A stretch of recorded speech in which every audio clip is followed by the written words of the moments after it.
நேயர்களே வணக்கம். நான் உங்கள் மார்சல். இன்றைய சிறப்பு நேர்காணலுக்காக நம்முடன் தமிழக வெற்றி கழகத்தில் தற்பொழுது இணைந்துள்ள முன்னாள் சட்டமன்ற உறுப்பினர் திரு ஜே.சி.டி. பிரபாகர் இணைந்திருக்கிறார். வாருங்கள் அவரோடு பேசலாம். சார் வணக்கம். வணக்கம் சார். உங்கள் நேயருக்கு என்னுடைய புத்தாண்டு பொங்கல் நல்வாழ்த்துக்களை நான் தெரிவித்துக் கொள்கிறேன். எப்படி இருக்கீங்க மிஸ்டர் மார்ஷல்? நல்லா இருக்கேன் சார். நீங்க நல்லா இருக்கீங்களா? நல்ல, கடவுளுடைய பெரிய கிருபை, நல்லா இருக்கேன். மகிழ்ச்சி சார் உங்களை நேர்கண்டது. அனைத்திந்திய அண்ணா திராவிட முன்னேற்ற கழகத்தில் எம்ஜிஆர் காலம் தொட்டே இருக்கீங்க. நீங்க எம்ஜிஆருடன் சட்டமன்ற உறுப்பினராக இருந்தவர். நீங்க இறுதி வரை, நீங்கள் நீக்கப்படுவதற்கு முன்பு வரை உயர்மட்ட பொறுப்புலாம் இருந்திருக்கீங்க. எம்ஜிஆர் அவர்களால் மிகவும் விரும்பப்பட்டவர், போற்றப்பட்டவர். எம்ஜிஆர் மாளிகை, அந்த கட்சி ஆபீஸ்க்கு பெயர் வைக்க, எம்ஜிஆருடைய பெயர் வைப்பதற்கு முக்கிய காரணம் நீங்க. எம்ஜிஆர் அவர்கள் எனக்கு ஒரு பெண் இருந்திருந்தால் ஜே.சி.டி. பிரபாகரனுக்கு கொடுத்திருப்பேன்னு இவ்வளவு பெரிய வார்த்தையெல்லாம் யாருக்கும் சொல்லி இருக்காரான்னு தெரியல. அந்த அளவுக்கு ஒரு மிகப்பெரிய ஒரு தூணாக இருந்தீங்க அதிமுகவுல. திடீரென தாவேக்காவில் இணைஞ்சிருக்கீங்க. எப்படி புரிஞ்சுக்கிறோம்? இல்ல, திடீர்ன்ற வார்த்தை இல்லை. என்னன்னா, அனைத்து இந்திய அண்ணா திராவிட முன்னேற்ற கழகத்தில் இறைவன் அருளால் புரட்சி தலைவரோடு அவருடைய அடியொற்றி அவரால் உருவாக்கப்பட்டு ஆளாக்கப்பட்டு அழகு பார்க்கப்பட்டவன் நான். பலரை இளைஞர்களாக இருக்கிற பல பேருக்கு வழிகாட்டியாக அவர் இருந்தார். எனக்கு வாத்தியார் எம்ஜிஆர் என்று கூட நான் இப்போது ஒரு 20 நிமிடங்கள் செல்லக்கூடிய எபிசோட் தயார் பண்ணி வச்சுக்கிறேன். அவரோடு நான் எப்படியெல்லாம் இருந்தேன் என்பதையெல்லாம் எடுத்து காட்டுவதற்கு வகையில் அனைத்து இந்திய அண்ணா திராவிட முன்னேற்ற கழகத்தில் நீக்கப்படுகிற போது நான் வழிகாட்டுதல் குழு உறுப்பினராக இருந்தேன். அமைப்பு செயலாளராக இருந்தேன். சிறுபான்மை பிரிவினுடைய துணை செயலாளராக இருந்தேன். சென்ற 2021 தேர்தலில் கூட்டணி பேச்சுவார்த்தை குழுவினுடைய உறுப்பினராக இருந்தேன். 2021 தேர்தலில் தேர்தல் அறிக்கை தயார் செய்கிற குழுவின் உறுப்பினராக இருந்தேன். இப்படி இறைவன் அருளால் தலைவருடைய நல்ல ஆதரவோடு நான் பல பொறுப்புகளை இருந்த போதிலும் ஒரு காலகட்டத்தில் அதிர்ச்சியும் வேதனையும் அழிக்கத்தக்க சம்பவங்கள் இந்த கட்சியில் நடந்தது. என்ன என்றால், 2 பெரும் தலைவர்களும் சட்ட விதிகளுக்கு உட்பட்டு புரட்சி தலைவர் வகுத்து தந்த சட்ட விதிகளின்படி ஒரு தேர்தலை நடத்தினார்கள். அதில் ஒருங்கிணைப்பாளர், இணை ஒருங்கிணைப்பாளர் ரெண்டு பேரும் தேர்தலில் நிற்பது என்றும் ஒரே வாக்குச்சீட்டு மூலமாக தேர்ந்தெடுக்கப்படுவது என்று முடிவெடுக்கப்பட்டது. 2 பேரும் வெற்றி பெற்றார்கள். ஏகோபித்து ஏகமனதாக வெற்றி பெற்றார்கள். எல்லாருக்கும் மகிழ்ச்சி. 2 பேரும் செங்கோலை பிடித்துக் கொண்டார்கள். 2 பேரும் கேக் ஊட்டி கொண்டார்கள். கிரீடம் வைத்துக் கொண்டார்கள். ஒரு 5 ஆண்டு காலம் இருக்க வேண்டும் பதவியில். ஆனால் திடீரென்று 5 மாதத்துக்கு பிறகு ஒற்றை தலைமை தான் வேண்டும் என்ற ஒரு பிரச்சனை தலைமை கழகத்தில் எழுப்பப்பட்டது.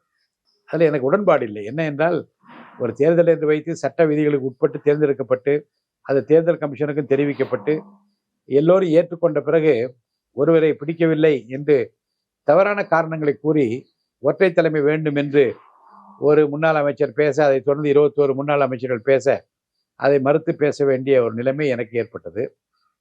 நான் மறுத்து சொல்லுகிற போது ஒன்று நான் சொன்னேன், ஒருத்தருக்கு ஒருத்தர் பிடிக்கவில்லை என்பதற்காக இங்கே இதை செய்யக்கூடாது. 2 பேரும் ஒரே காரில் வர வேண்டும். 2 பேரும் ஒரே ஊருக்கு செல்கிறோம், ஒரே காரில் போய் மேடை ஏற வேண்டும். ஒரே நேரத்தில் மேடையில் நிற்க வேண்டும். 2 பேரும் ஒரே நேரத்தில் அறிக்கை கொடுக்க வேண்டும் என்று மக்கள் மத்தியில் 2 பேரும் ஒன்னாதான்பா இருக்காங்க, பிரச்சனை இல்லை என்று சொல்லக்கூடிய அளவுக்கு நீங்கள் காண்பித்துக் கொள்ள வேண்டும். இப்படித்தான் இருக்க வேண்டுமே தவிர திடீரென்று ஒற்றை தலைமை என்று சொல்வது தவறு என்று நான் சொன்னேன். அதை மீறி நீங்கள் செய்தால் கட்சி பிளவுபட்டுவிடும் என்றும் எச்சரிக்கையாக பேசினேன். அதில் பெரும்பான்மை உங்களுக்கு தெரியும், இந்த கட்சியினுடைய எல்லா நிர்வாகிகளும், எம்எல்ஏக்களும், எம்பிக்களும், எல்லா பெருவாரியான உறுப்பினர்களும் மரியாதைக்குரிய அண்ணன் எடப்பாடி பழனிசாமி அவரிடம்தான் இருந்தார்கள் என்று தெரிந்துதான் நான் பேசினேன். எனக்கு மனசுக்கு நியாயம் என்று ஒன்று பட்டுவிட்டால் நான் யார் என்று பார்க்க மாட்டேன். என்னுடைய நியாயத்தை நான் சொல்லுவேன். புரட்சித் தலைவர் நீக்கப்பட்ட போது கலைஞர் நீக்க தவறு என்று உடனடியாக குரல் கொடுத்த மாணவர்களிலே நான் ஒரு லயலா கல்லூரியில் நான் படித்துக் கொண்டிருக்கிற போது இந்த சம்பவம் நடந்து அப்பொழுதே கட்சியில் நான் இணைத்துக் கொண்டேன். அது தவறு என்று நான் சொன்னேன். அதே போன்று குடும்பத்தின் பிடியிலிருந்து இந்த கட்சி விடுவிக்கப்பட வேண்டும் என்று நான் OPS தர்மயுத்தத்தை தொடங்கின போது அவர் பக்கம் தான் நின்றேன். ஏனென்றால் எனக்கு நியாயமாகப்பட்டது. ஒரு குடும்பம் இந்த கட்சியை கபலீகரம் செய்வதை தடுக்க வேண்டும். ஒரு குடும்பம் இந்த கட்சியை தங்களுக்குள்ளே வைத்திருப்பதை நிச்சயமாக தடுக்க வேண்டும் என்ற உணர்வு எனக்கு இருந்தது. அந்த உணர்வை அண்ணன் OPS அவர்கள் வெளிப்படுத்திய காரணத்தினாலே தான் அவரோடு நான் நின்றேன். அதிலே வெற்றியும் பெற்றோம். அது மகத்தான வெற்றியை, தமிழ்நாட்டு மக்கள் விரும்புகிற வெற்றியை அண்ணன் OPS அவர்கள் தான் பெற்று தந்தார்கள். அதுக்குடனே அது முடிந்த உடனே கட்சியை ஒற்றுமைப்படுத்துகிற வகையில் 2 பேரும் ஒன்றாக இணைய வேண்டும் என்று ஒரு 11 சமாதான கூட்டங்கள் எல்லாம் நடைபெற்றது. முதலே நடந்த கூட்டத்தில் நானும் மாண்புமிகு அண்ணன் வைத்திலிங்கம் அண்ணன் அவர்களும் ஒரு தொழிலதிபர் வீட்டில் உட்கார்ந்தான் முதல்ல ஆரம்பித்தோம். அப்புறம் தங்கமணி அண்ணன், வேலுமணி அண்ணன், நானும் பேசினோம். அப்புறம் தங்கமணி அண்ணன், வேலுமணி அண்ணன், நானும் நம்முடைய மாஃபா பாண்டியராஜன் அண்ணன் பேசினோம். இப்படி 11 கூட்டங்கள் நடந்தது இணைப்புக்காக. அந்த இணைப்பிலே முதல் கூட்டத்தில் இருந்து இறுதியிலே 1:30 மணிக்கு, இரவு 1:30 மணிக்கு மாண்புமிகு அண்ணன் ஓபிஎஸ் அண்ணனும், அண்ணன் வேலுமணி அண்ணனும், அண்ணன் தங்கமணி அண்ணனும், ஓபிஎஸ் அண்ணனும் பேசுகிற போது அந்த கூட்டத்தில் நான் இருந்தவர். இதை நான் சொல்வதற்கு என்ன காரணம் என்றால், சரி என்று பட்டால், இது கட்சிக்கு நல்லது என்று பட்டால் அந்த நியாயத்தின் பக்கம் நின்றவன் நான். தர்ம யுத்தம் முடிந்தது, எல்லாரும் ஒன்றாக இணைந்தோம். அதுக்கப்புறம் தான் இந்த தேர்தல் வந்தது. அதில் ஒற்றை தலைமை என்று ஆரம்பித்தார்கள். இங்கேயும் என்னுடைய நியாயத்தை நான் நிலைநாட்ட விரும்பினேன். ஆதரவு பெருவாரியாக இல்லை என்று தெரிந்தும் கூட தர்மத்தின் பக்கம், நியாயத்தின் பக்கம் நிற்க வேண்டும் என்று அண்ணன் ஓபிஎஸ் அவர்களோடு நின்றேன். ஆனால் அதற்கு பின்னாலே பிளவுபட்டு நின்ற 2 பேருமே அவ்வப்போது பாஜக பக்கம் மட்டும் நின்று தங்களுடைய எண்ணங்களை நிறைவேற்றிக் கொள்வதற்கு அவர் முயற்சிக்கின்றார் என்ற வார்த்தை எனக்கு இருந்தது. அண்ணன் எடப்பாடி அவர்களை டெல்லிக்கு அழைத்து மாண்புமிகு பிரதம அமைச்சர் பூங்கொத்து கொடுத்து அவரோடு கூட்டணியில் சேர்த்துக் கொள்கிற நிகழ்வு நடந்த போது நாங்கள் எல்லாம் கொஞ்சம் வருத்தப்பட்டோம். 2 அணிகளாக பிரிந்திருக்கிற இயக்கமும் 2 அணிகளுமே பாஜகவை ஆதரிக்கிற போது ஒரு அணியை சேர்ந்த ஒரு தலைவரை மட்டும் அழைத்து கூட்டணியில் சேர்த்துக் கொள்வது என்பது சரியாக வரவில்லை என்று நானும் மாண்புமிகு அண்ணன் பண்ருட்டி அவர்களும், அண்ணன் கூப்பா கிருஷ்ணன் அவர்களும், அண்ணன் புகழேந்தி அவர்களும் எட்டி உதைப்பவன் காலை முத்தமிடுகிறவன் தமிழன் அல்ல என்று ஒரு அறிக்கை எழுதினோம். அந்த அறிக்கையை வாசித்து காட்டப்பட்டது. அண்ணன் ஓபிஎஸ் அண்ணன் அதெல்லாம் இப்போ வேணாண்ணே, அண்ணே வேண்டாண்ணே என்று சொன்னார். ஒரு தலைவர் அப்படி சொல்லுகிற போது அதை மீறி எங்களுக்கு செயல்பட விருப்பம் இல்லை. நாங்கள் என்ன சொல்லிவிட்டோம் என்றால், உங்கள் விருப்பப்படி செய்யுங்கள் என்று சொன்ன. கீழே வந்தார். 2 முறை பிரதம அமைச்சராக இருந்தவர் 3ஆம் முறை அவர் தான் பிரதம அமைச்சராக வர வேண்டும் என்று சொல்லி காரி ஏறிவிட்டார். அதை நாங்கள் ஏற்றுக்கொண்டோம். என்ன என்றால், ஒரு தலைமையை ஏற்றுக்கொண்டோம். ஒற்றை தலைமை கூடாது, 2 பேர் இருக்க வேண்டும் என்று வாதிட்டு கொண்டிருக்கிறோம். இடையில இந்த பிரச்சனை வந்துவிட்டது. அது பாஜக தான் 2 பேரையும் சமமாக நடத்த வேண்டி நடத்தவில்லை. இது என்ன செய்ய முடியும் என்று அமைதியாக இருந்தோம். அதே போன்று நாள் கடந்தது. இந்த தேர்தல், பாராளுமன்ற தேர்தல் வந்தபோது ராமநாதபுரத்தில் நிற்கக்கூடாது என்றுதான் என்னுடைய விருப்பமும், மாண்புமிகு அண்ணன் பண்ருட்டியார் விருப்பமும், அண்ணன் புகழேந்தி விருப்பமும், கூப்பா கிருஷ்ணன் விருப்பமும். ஆனால் எங்கள் விருப்பத்துக்கு மாறாக அதில் நின்றது எங்களுக்கு வருத்தத்தை ஏற்படுத்தியது. பாஜகவின் துணையோடு தான் அங்கே நிற்க வேண்டும் என்ற நிர்பந்தம் ஏற்பட்ட போது கேட்டு முடிவெடுக்கலையா அவரு ஓபிஎஸ்? எல்லாரையும் கூப்பிட்டு கேட்டாரு. எங்க கருத்தை நாங்க சொன்னோம். மெஜாரிட்டி, அதாவது இதுல மெஜாரிட்டி மைனாரிட்டியே இல்ல. இல்ல, ஒரு 5 பேர் முக்கிய தலைவர்கள் இருக்கு. ஆமா, அந்த 5 பேர் முக்கிய தலைவர் நாங்க எங்களுடைய எதிர்ப்பை தெரிவித்தோம். 5 பேருமேவா? ஆமா, நான் மாண்புமிகு பண்ருட்டியார் அவர்களும், புகழேந்தி அவர்களும், திரு கூப்பா கிருஷ்ணன் முன்னாள் அமைச்சரும் நாங்கள் எங்களுடைய எதிர்ப்பை தெரிவித்தோம். மற்ற மாவட்ட செயலர் அத்தனை பேர் அவன் நின்று வெற்றி பெற்றால் ஒருவேளை மத்திய மந்திரி சபையில இடம் பெறலாம் என்ற கருத்தை மாவட்ட செயலர் முன்வைத்தார்கள். ஏதோ ஒரு காரணம். ஆனா எனக்கு ஒரு கட்சியோட கூட்டணி போவது என்பது வேறு. ஆனால் ஒரு கட்சியில ஒரு அடிமை போல ஒரு கட்சிக்கு இருப்பது தவறு என்பதை நான் ரொம்ப வருத்தத்தோடு தெரிவித்த காலங்கள் உண்டு. அதை நீங்க எப்படி பார்க்கலாம் என்றால், ஒரு பிரதம அமைச்சர் வருகிறார். அவரை வரவேற்பதற்காக நான் அவரை விட்டு வெளியே வந்த பிறகு நடந்த சம்பவத்தை நான் நினைவூட்டுகிறேன். அதுக்கு எனக்கும் நீங்க வாய்ப்பு தர வேண்டும், அதை ஒரு பாக்கியமாக கருதுகிறேன் என்ற அளவுக்கு ஒரு கடிதம் எழுதிதான் அவரை போய் வரவேற்க வேண்டிய ஒரு துர்பாக்கியமான நிலைமை நமக்கு வேண்டுமா என்று நான் வெளியில இருந்து வருத்தப்பட்டேன். என்ன காரணம் என்றால், மாண்புமிகு எடப்பாடி பழனிசாமி அவர்களோடு அவர்கள் ஒப்பந்தம் போடுகிற போதே அண்ணன் ஓபிஎஸ் அவர்களையும், சகோதரர் தினகரன் அவர்களையும், சகோதரர் சசிகலா அவர்களை பற்றியும் தீர்க்கமான தன்னுடைய கருத்துக்களை திரு எடப்பாடி பழனிசாமி அவர்கள் சொன்ன பிறகுதான் அங்கே கூட்டணியே ஏற்பட்டிருக்கிறது. அதனால்தான் திரு அண்ணாமலை அவர்கள் நீக்கப்பட்டார். இவ்வளவு தெரிந்த பிறகும் வழியே போய் நான் அவரை வரவேற்க போக வேண்டும் என்று கடிதம் எழுதியதே தவறு, கேட்டதே தவறு. ஏனென்றால் எடப்பாடி பழனிசாமி அவர்களை கேட்காமல் அவர் சேர்க்க மாட்டார் என்பதை அவர் புரிந்திருக்க வேண்டும். அப்போ வெளியிலிருந்து பார்த்து எனக்கு இன்னும் ஒரு அதிர்ச்சியாகத்தான் இருந்தது. அவரை விட்டு வெளியே வருவதற்கு வந்த பிறகு நாங்கள் என்ன நினைத்தோம் என்றால், நாடாளுமன்ற தேர்தலில் மாபெரும் தோல்வி அதிமுக பெற்ற பிறகு, இவர் அதிகமான வாக்குகளை ராமநாதபுரத்திலே பெற்ற பிறகு என்ன மனதுக்கு பட்டது என்றால், இந்த கட்சி இனிமேல் தனித்தனியாக பிரிந்து நின்றால் எந்த வேலையும் செய்ய முடியாது. தொண்டர்கள் தோண்டு போயிருக்கிறார்கள், வேதனைப்படுகிறார்கள், வெட்கப்படுகிறார்கள். வெளியிலே தலை காட்ட முடியாத நிலைமை அதிமுக ஏற்பட்டு விட்டதே என்ற வருத்தம் எனக்கு ரொம்ப அதிகமானது. அதனால்தான் நாங்கள் என்ன பண்ணோம் என்றால், நம்முடைய அருமை அண்ணன் புகழேந்தி அவர்களும், சகோதரர் கேசி பழனிசாமி அவர்களும், நானும் 3 பேர் இணைந்து நின்று, ஒன்றுபட்டால் உண்டு வாழ்வே, நம்மில் ஒற்றுமை நீங்கள் அனைவருக்கும் தாழ்வே, நன்றிது தேர்ந்திடல் வேண்டும், இந்த ஞானம் வந்தாற்பே நமக்கு அது வேண்டும் என்று போஸ்ட் அடித்து தமிழ்நாடு முழுதும் ஓட்டினோம். நல்ல வரவேற்பு. எல்லா தொண்டர்களுமே ஃபோன் செய்தார்கள், நேரில் வந்து பார்த்தார்கள், எப்படியாவது வெற்றி பெற வேண்டும் என்று விரும்பினார்கள். ஆனால் என்ன என்றால், தொண்டர்கள் விருப்பத்தை ஏற்றுக்கொள்கிற மனப்பக்குவத்தில் மாண்புமிகு எடப்பாடி பழனிசாமி இல்லை என்பதையும், கோரிக்கை வைக்கின்ற 3 பேரும் வைத்த கோரிக்கைகளும் ஏற்கப்படாமலே போனதும் எங்கள் கவனத்துக்கு வந்தது.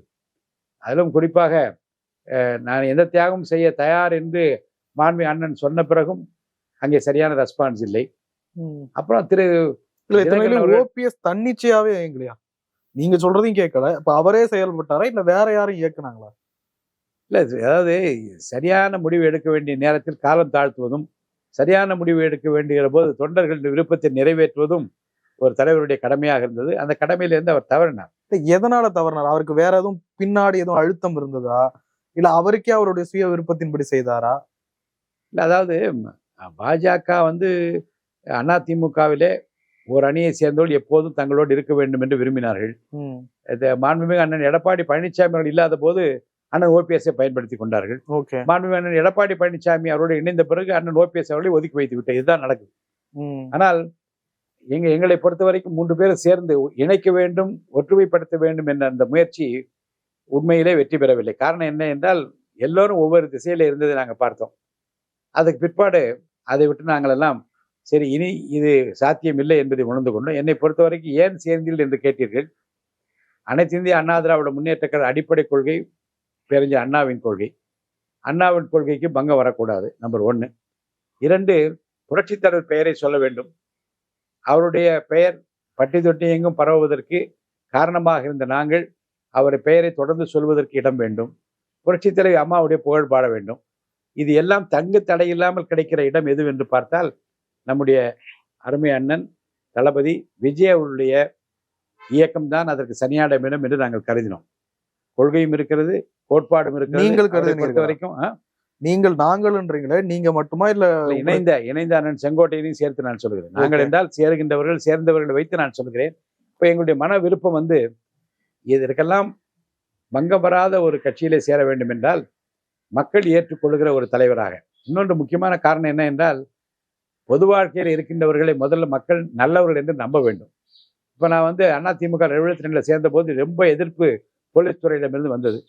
அன்றைக்கு முதல்வராக இருந்த கலைஞர் அவர்கள் கல்லூரிகளிலே மாணவர்கள் பெருவாரியாக சேருவதை தடுப்பதற்காக காவல்துறையை வைத்து எல்லாம் மிரட்டினார்கள், பேசினார்கள். என்னிடம் வந்து கூட சில அதிகாரிகள், போலீஸ் துறை அதிகாரிகள், சிபிசிஐடி போலீஸார் வந்து பார்த்தார்கள். என்ன கொள்கை கோட்பாடப்பா இருக்கு அவர் கட்சியில் போய் சேர்றீங்க என்று கேட்டார். நான் சொன்ன கொள்கையும் தெரியாது, கோட்பாடும் தெரியாது. ஆனால் ஒண்ணுதான் எனக்கு தெரியும், பொது வாழ்க்கையில் இருக்கின்றவர்கள் நல்லவராக இருக்க வேண்டும். ஒருவர் நல்லவர், ஒருவர் கெட்டவர். நல்லவர் எம்ஜிஆர், அவர் பின்னாலே போகிறேன் என்றுதான் அன்னைக்கு நாங்கள் போனோம். அதே போன்று தமிழ்நாட்டில் இப்போது பெரிய வெற்றிடம் உருவாகிறது. திமுக ஓட்டு போட்டு சலித்து விட்டது, அண்ணா திமுக ஓட்டு போட்டு சலித்து விட்டது. இனி ஒரு மாற்றிடம் வேண்டுமே என்று மக்கள் விரும்புகிற நேரத்தில் ஒரு நல்லவராக தளபதி விஜயை மக்கள் பார்த்தார். என்னைக்கு எந்த மூமெண்ட்ல இந்த ஒரு முடிவு எடுத்தீங்க? திடீரென எடுத்த முடிவா இல்ல ரொம்ப நாளா யோசிச்சு எடுத்தீங்களா அந்த ஒரு முடிவு? கடந்த ஒரு 6 மாத காலமாக அதை பற்றி யோசித்து அலசி பார்த்து இதுதான் சரியான முடிவு என்று மனதிற்கு பட்ட போது இணைத்துக் கொண்டோம். எங்களை பொறுத்த வரைக்கும் நீங்க சொல்லபடி என்னை பொறுத்த வரைக்கும் நான் புரட்சி தலைவராலே உருவாக்கப்பட்டு ஆளாக்கப்பட்டு நீங்கள் சொன்னதுபடி பிப்ரவரி மாதம் 12ஆம் தேதி 84ஆம் ஆண்டு எனக்கு ஒரு மகள் இருந்திருந்தால் பிரபாகருக்கு தான் கொடுத்திருப்பேன் என்று சொன்னார். அது என்ன நடந்தது என்றால், என்னுடைய உதவியாளருடைய திருமணம் வில்லிவாக்கத்தில் நடந்தது. திருமணத்துக்கு அவர் வந்தார். மேடையில் வந்தவுடன் நான் பேசுகிற போது எனக்கு வாழ்த்த வயதில்லை, இன்னும் திருமணமே ஆகவில்லை என்று நான் சொன்னேன். வாழ்த்த வந்த அவர் என்ன மயக்க பிடிச்சார். பிடிச்ச உடனே கேட்டாரு, ஏசிரி பிரபாகரன் எனக்கு வாழ்த்த வயதில்லை, இன்னும் திருமணம் ஆகவில்லை என்று சொல்லுகிறார். நான் கேட்கிறேன், அவங்க அப்பா அம்மா வந்திருக்கீங்களா என்று கேட்டேன். தகப்பனார் தாயார் எழுந்து நின்றார்கள். நான் உங்களை பார்த்து கேட்கிறேன், இவருக்கு நீங்கள் பெண் பார்க்கின்றீர்களா, நான் பார்க்கட்டுமா என்று கேட்டார். எங்க அப்பா அம்மா 2 பேரும் கையை வைத்து நீங்கள் பாருங்கள் என்று சொன்னார்கள். என் மனைவி ஜானகி அனுப்பி அவருக்கு நான் பெண் பார்க்க போகிறேன். எனக்கு ஒரு பெண் இருந்திருந்தால் நான் பிரபாகருக்கு தான் கொடுத்திருப்பேன் என்று அந்த திருமண மேடையிலே சொன்னார். இது என் வாழ்நாளில் பெரிய பாக்கியமாக கருதுகிறேன், பேராக கருதுகிறேன், இறைவன் கொடுத்த வரம் என்று நான் கருதுகின்றேன். அப்படியெல்லாம் புரட்சி தலைவராலே உருவாக்கப்பட்ட ஆளாக்கப்பட்ட எங்களுக்கு புரட்சித் தலைவருடைய கட்சியை இப்படியெல்லாம் சிதைக்கின்றார்களே, சின்னாபின்னப்படுத்துகிறார்களே, ஒற்றுமை குலைவின் காரணமாக இவர்கள் எந்த இடத்தில் தள்ளப்படுவார்களோ 3ஆம் இடத்திற்கு போகிற அளவுக்கு தான் அதிமுக போய்விட்டது என்ற வருத்தம் இருந்தது.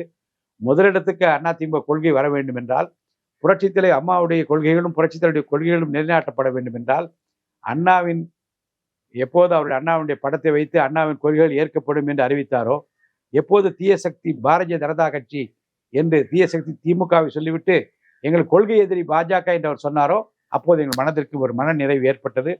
இவர்தான் சரியானவர், இவர் பக்கம்தான் நிற்க வேண்டும் என்று மன உந்துதல் ஏற்பட்டது. அதனால் இணைந்திருக்கிறேன். மூத்த அரசியல்வாதி நீங்க போயிட்டு இப்போ ஜூனியர் விஜய் அவர்கள் இப்போ வந்திருக்காரு. அவருடைய கூட்டம் எல்லாம் பார்த்தா இளைஞர்கள் கூட்டமா இருக்கு. சர்வே பண்ண முடியுமா? பாருங்க, நான் சர்வே பண்றதை பத்தி கவலை இல்லை. தமிழ்நாட்டு மக்கள் அவர்கள் விரும்புகிற மாற்றத்தை, இந்த வெற்றிடத்தை நிரப்புகிற ஒப்பற்ற தலைவராக இருப்பார் என்ற அந்த விருப்பத்தை நிறைவேற்றுவதுதான் என்னுடைய எண்ணமே தவிர, நான் போய் உட்கார்ந்து நான் ஒரு சர்வே ஆக வேண்டும் என்றெல்லாம் எனக்கு கிடையாது. இந்த கட்சி சர்வே ஆகும், மக்கள் சர்வே ஆவார்கள், மக்கள் போற்றுவார்கள்.